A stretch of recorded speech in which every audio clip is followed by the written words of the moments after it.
So, you already have a good handle of how you're showing up in the world, but you're struggling in some areas and you're ready to take life to the next level.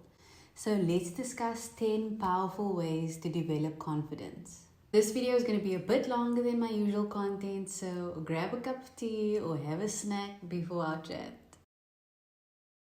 I'm Robyn Ruth Thomas. I run a holistic beauty blog called Be Whole, and this is my series on how to be a better you. So let me fill you in on a secret. No one is secure all the time. It doesn't matter what you have, where you're from, or what you do. Everyone has a little bit of insecurity sometimes. The thing that sets those who shine apart is that they're willing to bite through any type of self-doubt. So how confident would you say that you are?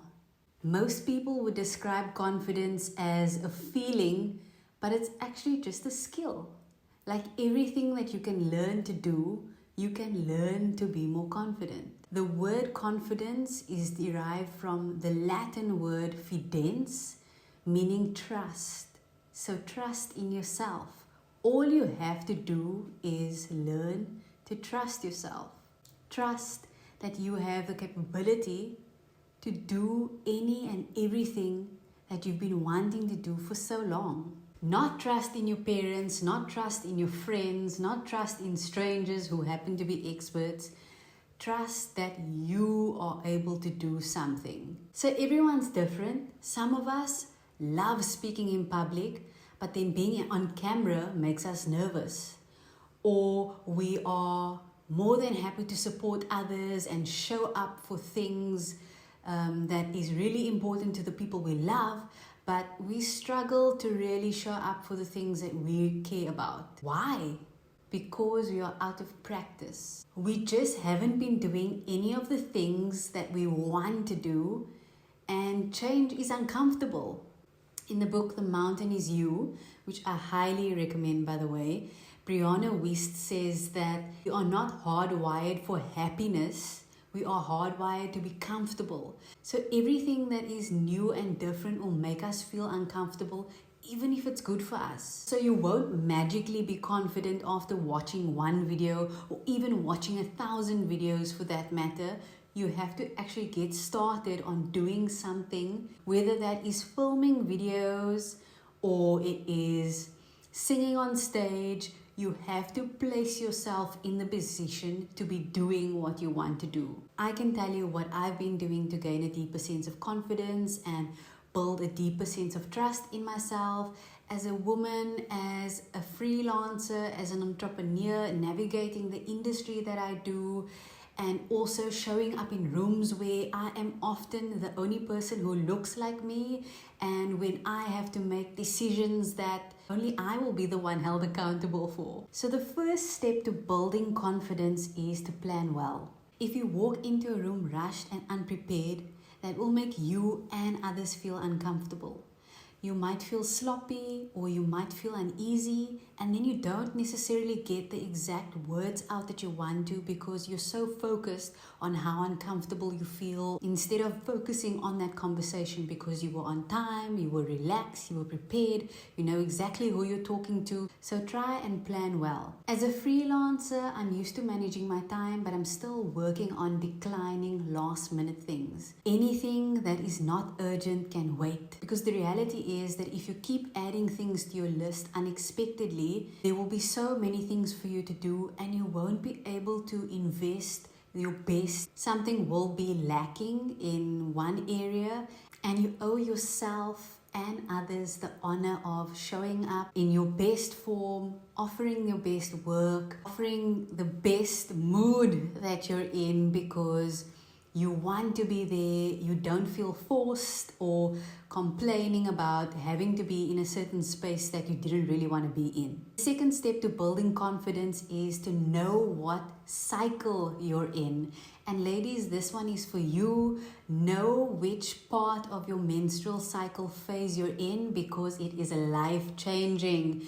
If you haven't been cycle syncing, honestly, you are missing out because we are not like men. Our bodies need a different level of treatment At certain times of the month, sometimes we need a bit more rest. I won't go too deep into the menstrual cycle phases. I can create another video on that if you'd like, let me know. But the phases are follicular, ovulation, and luteal. At one point of the phase, luteal for example, you might need more rest. You might have to avoid socializing because you're a little bit moody. Then in your follicular phase and your menstrual phase, that is a great time to socialize and meet new people, go to events, go to meetings because you have more energy. You need to really know your phases, and you unconsciously already know your body. You can already sense that there are different things happening during the month, but it's just a matter of labeling it, knowing exactly from this day to this day, this is what's actually happening to my body, and it will make such a big difference. The third step to building confidence is to dress well. Even when I'm home, I dress my best, and that doesn't mean wearing a full face of makeup and wearing heels every day, although I'm not opposed to it. It's just dressing the way that I feel best, because when I feel my best, I do better and I show up better. Also, we can say that people shouldn't care about the way you dress or the way you look and all those things, but the reality is that people do judge you by the way that you look and how you behave. So if you put your best foot forward, not for others, but for yourself, what you feel is right for you and what works for your body type.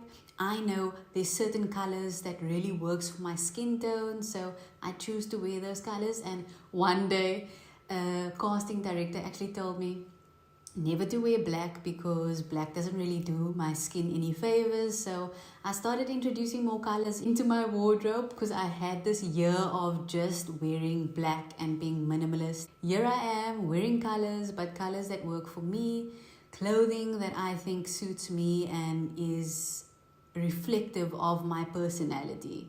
The fourth step to building confidence is to spend time with people who value your presence. Now, this one might seem obvious, but you'd be surprised at how many people say that they don't like the way that they're being treated by someone, and yet they're still spending time with that person. It's disrespectful to ourselves when we know that relationships are not being reciprocated or people are not treating us the way that we feel we should be treated. Last year, I had a friend who kept telling me that she was too busy to catch up, and then I would see that she's catching up with others.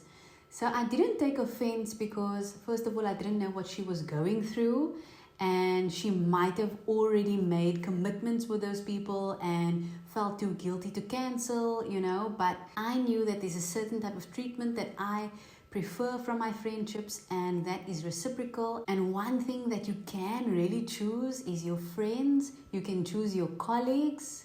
Okay, sometimes you might not be able to choose your colleagues, but you can choose most things. You can even choose the family you spend time with. So spend time with people who value your presence. Something that has always stuck with me is a quote by Jan Van Zandt, and she says that people will show you how they love, and you get to participate.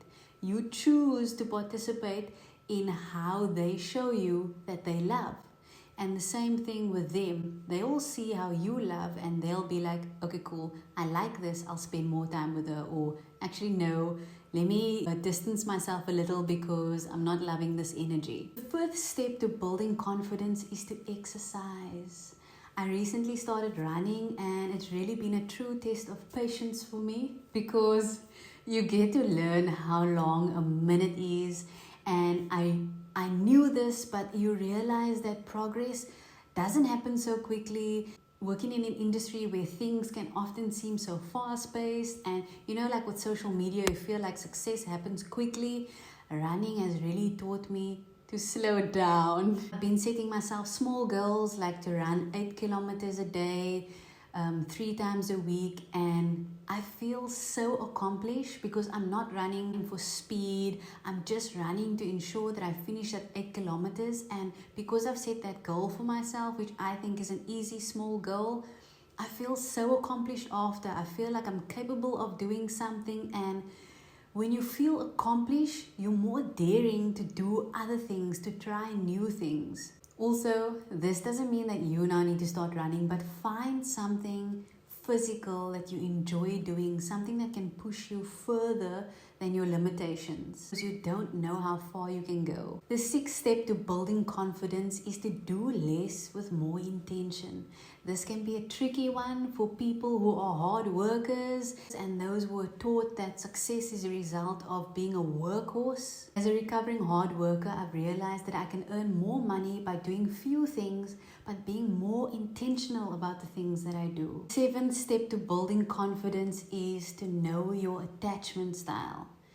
Understanding my attachment style and how I've developed relationships in my life has been a bitter pill to swallow. But let me tell you, it's made such a big difference in my life. The things that I would have reacted to 5 years ago doesn't even faze me now.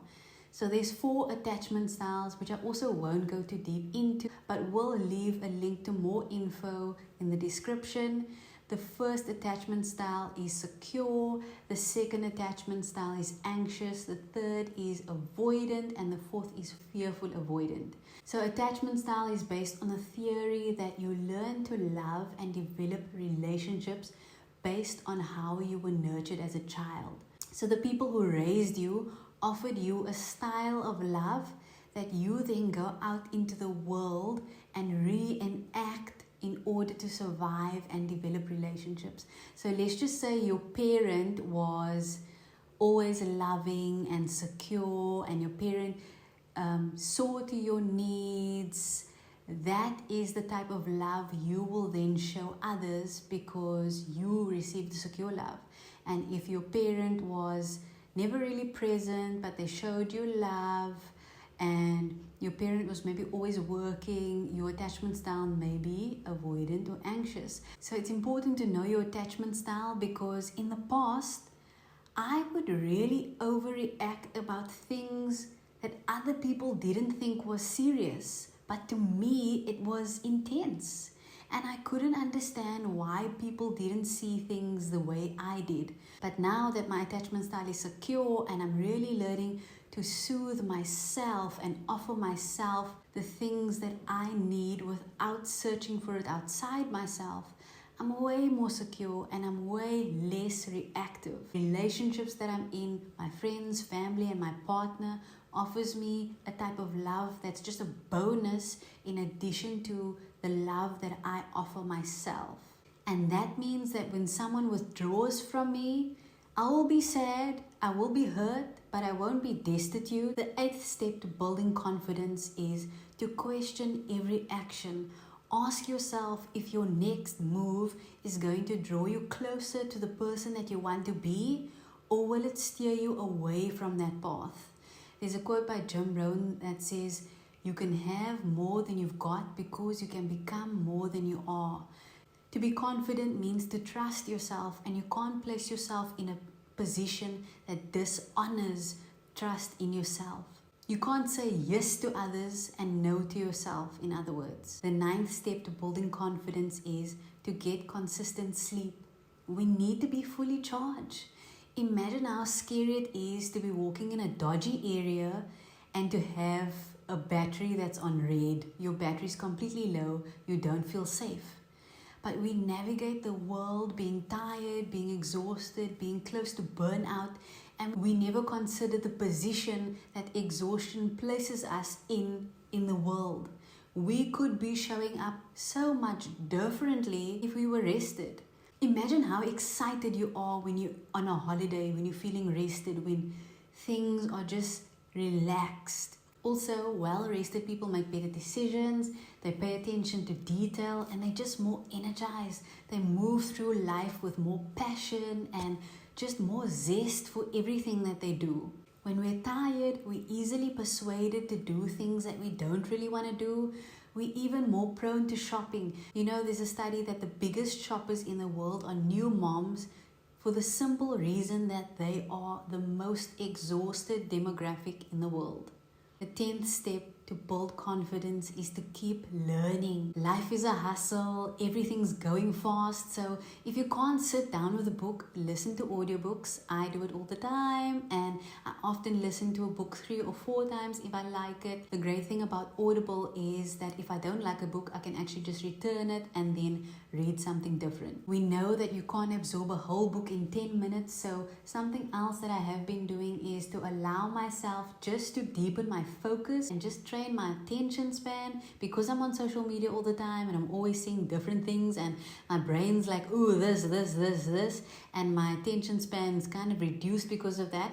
I try to read 10 pages whenever I get around to it. So that doesn't even mean I'm reading 10 pages every day, but whenever I get around to reading the book that I'm currently reading, it's 10 pages. Here are some of my favorite books right now. The Mountain Is You by Brianna West, My Journey of Hope by Basi Kumalo, Calling in the One by Catherine Thomas, The Word Is Your One by Florence Scovel Shinn. She also writes The Game of Life and How to Play It, that I highly recommend. Louise Hay, 101 Power Thoughts, and she also writes You Can Heal Your Life. That book is a game changer. Let It Be Easy by Susie Moore, Secrets of Six-Figure Women by Barbara Stanny, and The Art of Doing Less by Ari Maisel. If you like this video and want to see more content like this, give me a thumbs up to let me know, and then stick around because YouTube will be suggesting another video that they think you might enjoy.